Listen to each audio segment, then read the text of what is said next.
there guys, Rachele here with Amethyst Ascension. If you are new here, welcome, and if you are returning, thank you so much for joining me again.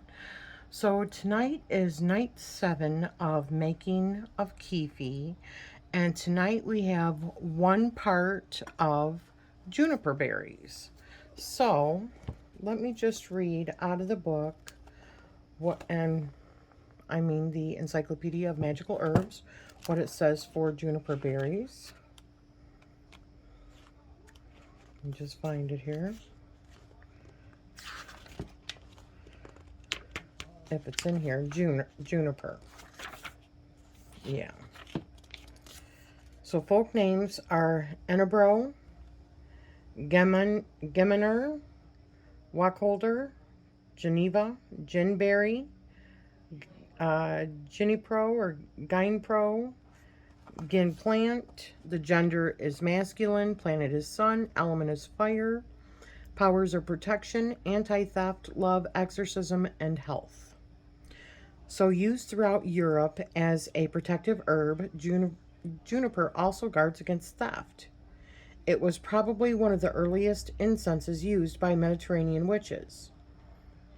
Juniper, hung at the door, protects against evil forces and persons, and it is burned in exorcism rites. A sprig of the plant protects its wearer against accidents and attacks by wild animals. It also guards against ghosts and sickness. Juniper is added to love mixtures, and the berries are carried to increase male potency. When carried or burned, juniper helps the psychic powers and breaks hexes and curses and drives off snakes. So I think I would use this for all of the above, but namely the remover of any kind of, hexes, for protection, and for psychic powers. So, as I said, this calls for one part. So let me grab out the big one, mortar and pestle, and let's just get to it. I'm just going to speed this part up, okay?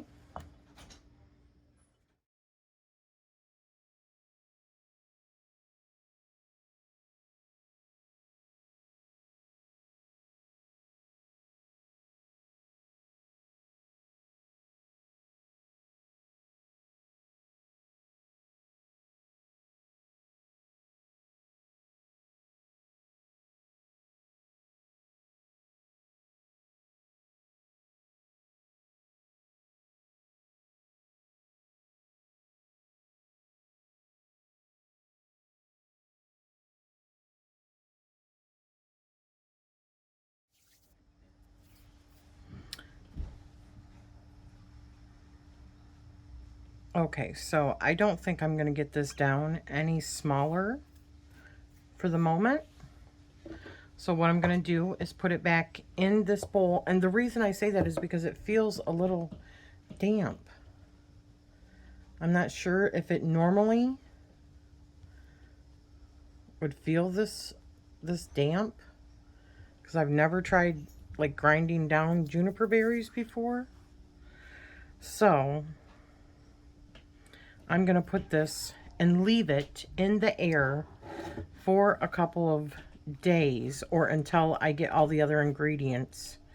And then at the end, I'm going to try and either that, or I might put it in the oven on a very low heat in order to dry it out, and then add it into my mixture. But I don't want to add it into my mixture,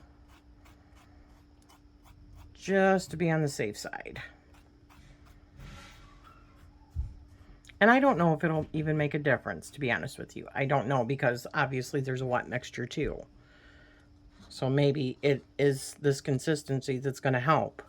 But I don't want to take any risk. So I'm just going to leave it in this for a few days. And if that doesn't, in this form, if that doesn't dry it out more, because we are in the middle of summer also, if it doesn't dry it out more, then I will try putting it into my oven and in a really thin layer on like some parchment paper or something like that, and put it on like, I don't know, 170 degrees for a few hours and see if that will dry it out even more. And this is how they came to me. They were supposed to be dried, but maybe juniper berries just take much longer to dry out. I don't know. Or maybe this is what is considered dried out. So we'll see.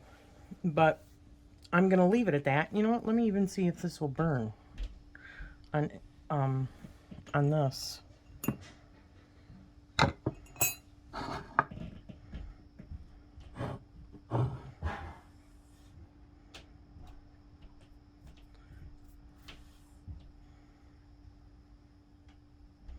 I mean, it definitely burns. Wow.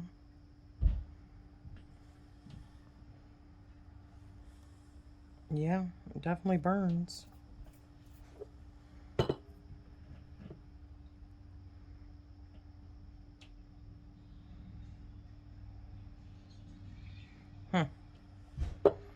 Okay.